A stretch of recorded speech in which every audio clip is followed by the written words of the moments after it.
hmm Hey guys, I'm here today with Gianmarco Marinello, and we're gonna be interviewing today. So, my first question for you is, could you just give like a brief introduction into your background and what you do and where you grew up? Yes. So hello everyone. My name is Gianmarco Marinello, and I'm from Switzerland. I was born and raised in Zurich, and I'm 35 years old now. My background is I studied psychology and I graduated with a master's in 2011. And since then, I've been trying to unlock my full potential in the professional life, but I could never find the right spot for me to do this. And yeah, so what happened then? I started with this job hopping. So I tried myself in different sectors, in different roles, and I changed jobs every year basically. So I left the field of psychology, even though I worked in HR for an insurance, but then I worked for banks as an account manager.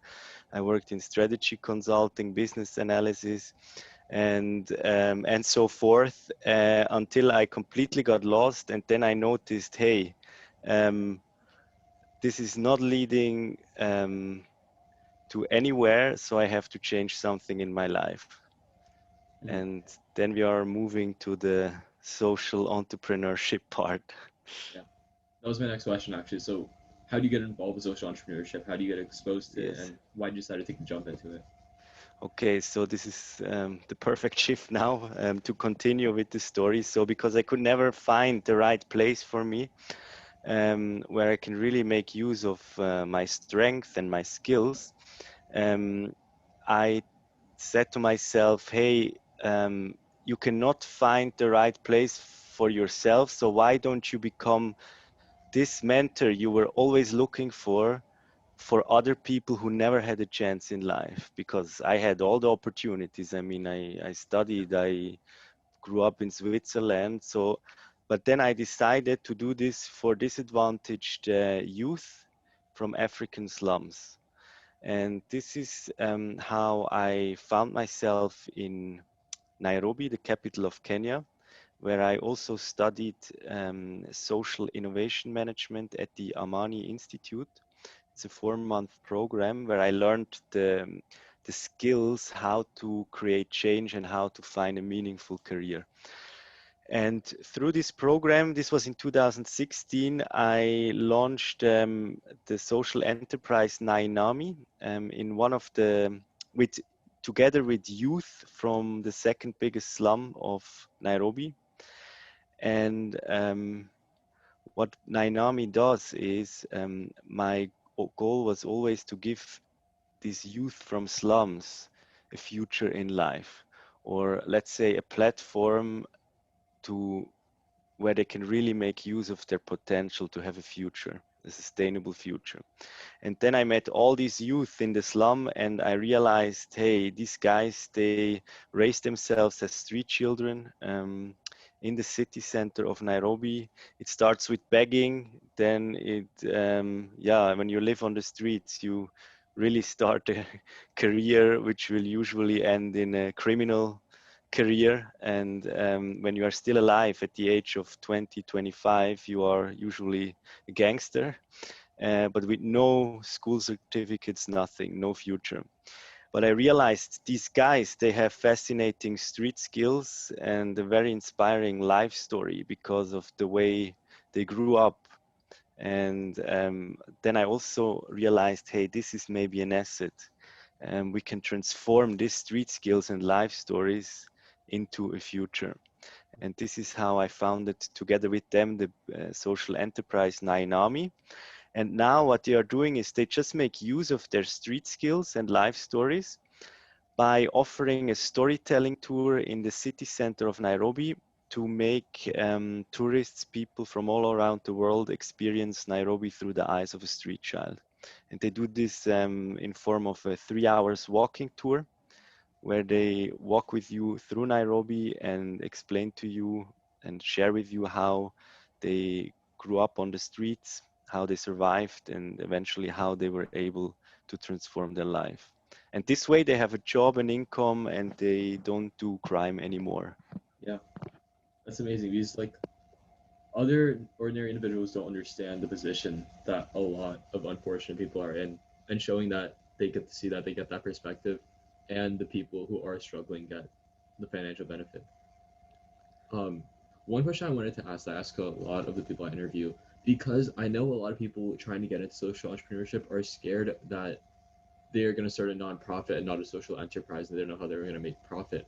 So, how is Nainami making profit specifically?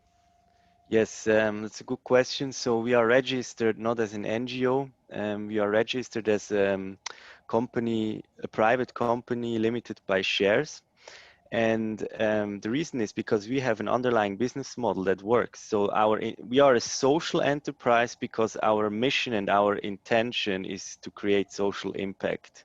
Mhm. But the way we operate is in an entrepreneurial way. So we have to make revenue to be at least sustainable.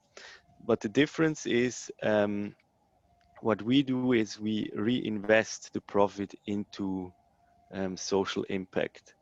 And since Nainami is offering a tour booked by tourists, we earn money as the usual way, as any other business does. Mhm. Nice. All right. So, my next question is, how have you expanded your impact since your very start, and or how do you plan to expand your impact? Yeah, that's so our impact is it depends how you look at it. It's on a small scale in terms of quantity, changing this guy's life. So we have 8 guides now currently. And this doesn't sound a lot, but on the other side, we have tourists coming for a very unique, eye-opening experience. This is what they also write in the reviews. And we had more than 4,000 tourists on our tour from more than 100 countries. So there is another side of the impact because these people, they will go home with these stories. And also the ripple effects we have. So the guys, our guys, Nainami guides, who were gangsters, and they were able to change. Now they've become role models for other youth in the slum. So Mhm. now they see, hey, actually, it's possible. These guys found a way out.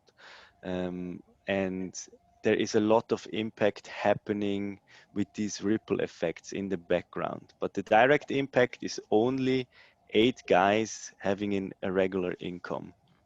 Okay. Hmm. So, my next question is, how is helping the people in Nairobi like change your perspective on not only life but on how the people there live? So who is changing? Sorry, I didn't get the whole question. How is helping people in Nairobi help change your perspective? Okay. So for me, it changed.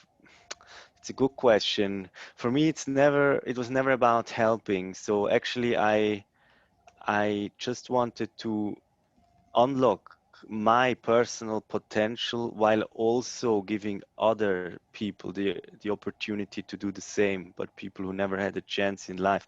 It's just my passion and it's my purpose. And my intention never was to go somewhere and help people. It was more of meeting on an eye level to create something new that both sides, me and the other side, can benefit from each other. This was my intention. But the way it changed my perspective is I mean, it was a great experience for me. It still is a great experience. I learned a lot, and I can recommend doing something like this to most of the people because people, I'm counting myself in, people are always afraid of failure. And I also have this fear of failure all the time. I'm not an exception, not at all. But what I learned is even when you start something like this, you cannot fail quite soon. You cannot fail anymore because even if everything falls apart and actually if you fail, like the business doesn't exist anymore or people run away, you cannot fail because because of two things, or actually three things. You learned a lot. It was a nice experience, number one. Number two, you have a great story to tell, a great story to share. And this is actually one of the most valuable things. And number three is you met a lot of new people. You made a lot of new contacts. And this already takes place usually after 1 or 2 months already. So that's why I really tell people, hey, actually, it's quite rare that you can really, really fail. It's Yeah. almost impossible You from just this have to be perspective. positive and everything. Yes, exactly, because there's so many things you can take away from such things. Hmm. Yeah. So, next question is, could you just give an example of one of the stories of one of the eight people participating in Nainami, just so like the audience of this gets an example? You mean what the guys are sharing with Yeah. the, okay. So for example, what they share is the reason why they grew, why they became street children at a very young age. So for example, one of our guides, um, he had to leave his home at the age of 8 because his mom became an alcoholic, and she was not able to take care of him anymore. So he had no other option than look for survival on his own on the streets of Nairobi. And this story he will share, and then he will share his transformation, how it all started, how he was lost as a small child, that he didn't even have, um, he didn't know how to get food in the first nights, and then he met friends. He made friends on the streets, and then he shares how everything started. Like if you learn from these guys, you learn new hustles. You get introduced to businesses like illegal businesses, and then he shares when while you walk in the streets, he shares with you with in these places, for example, hey guys, this is where I snatched phones, then I sold them over there. When the police came, I ran into this tunnel to hide. So you can really see and feel how the life as a street child was for these guys, and Yeah. still is for others nowadays. Yeah. So, I just have two questions left. One of them is, what characteristics do you think are necessary to be a social entrepreneur in your position? Characteristics. It also depends on the branch. For example, I'm working with this target group, with this youth in Africa. If you do something different, let's say you do something in the United States for climate change, it's a completely different environment. It's more involved in politics. So that's why I cannot answer uh, such a question in general for everybody. But the most important is that you cannot just become, or you cannot just do something like this if you are, if it's not your purpose, if you are not really feeling it, because you will give up otherwise. You don't find the energy or let's say the resilience to go through all these challenges. This is the most important, because you always have to keep in mind when you deal with a business or a project that is trying to create social impact. Usually you have the normal entrepreneurial challenges, but also the societal challenges, because you are trying to change something that is not working. And so you always have to deal with both. You have to deal with the business as a social entrepreneur and with the impact, Yeah. and that's a challenge. Yeah, and that kind of goes into my last question. I was just gonna ask, because there are aspiring social entrepreneurs watching this, what advice would you give to them who don't know or like on the verge of starting a social entrepreneurship but don't know if they can? Okay, so one advice I would give them, so take care of yourself first.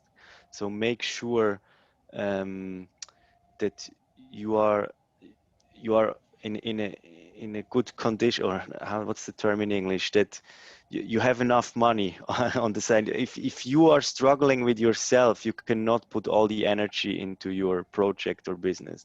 So make sure you are set up that you can really launch something, number one. And Number two is don't waste time, effort, and resources. So when you have an idea, test it immediately with a simple minimum viable product, with a very small prototype, and develop the solution together with the people concerned. And don't develop a solution yourself at home at your desk, because this will fail for sure. Go into the field and develop it together with the people. Hmm. Yeah, so that was the last thing I had for you. So just thank you for coming on. Just thank you for your time. Yeah, thank you very much, and talk soon. Yep.